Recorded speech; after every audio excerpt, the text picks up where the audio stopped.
So 17 states and 200 cities have expressly permitted for transgender people to use the bathroom of their preference. And since then, there hasn't been any increasing disturbances or problems due to that.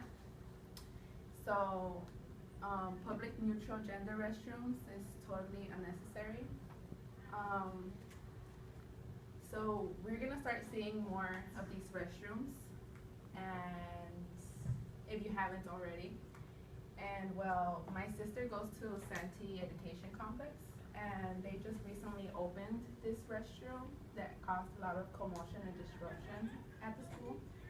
And so I decided to look into this issue and do some research on it. I think it's completely unnecessary to open these kinds of restrooms because we already have we permitted transgender individuals to use the restroom of their preference. So I believe that opening these kinds of restrooms will only cause safety concerns for younger children and teens, and could also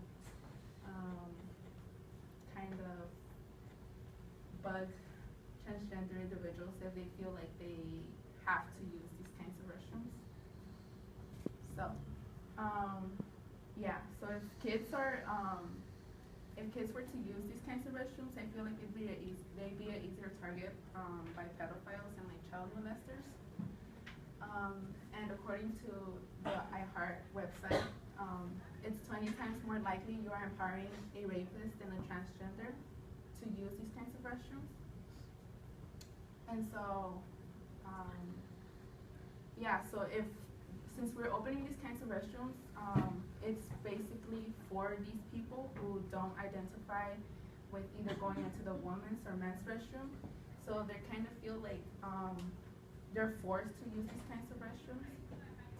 And well, as I said before, at Santee there was they changed the girls' restroom into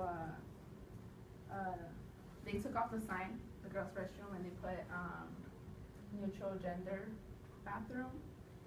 And well, this caused like a lot of commotion. There was a protest outside the school, and the fight broke out between students and the protesters because there's parents and other people in the community who don't agree with this decision because they're concerned for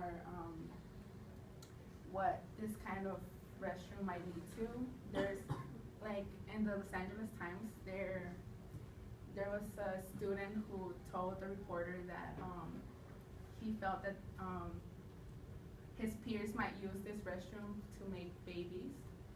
And well, yeah, those are some issues that people are thinking about that this restroom might cause. So this all started with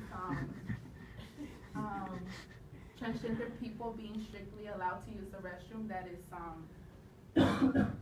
that identifies with the gender that is on their birth certificate. And so, yeah, there was in North Carolina there was an anti-LGBT law where that is what is written on it, that transgender people have to use the restroom that their birth certificate lists as their sex.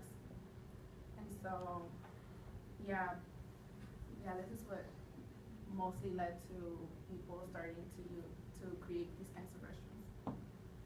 And the solutions, well, I believe it's much easier and like cheaper. We just continue to just leave it as transgender individuals to use the restroom that they choose to use, that they're most comfortable using, or we could opt for the solution of private gender neutral restrooms where what's private is only the toilet stall, but there's a common area where you could go and wash your hands. Like, it's different from public ones in which all the stalls are together and there's no type of privacy.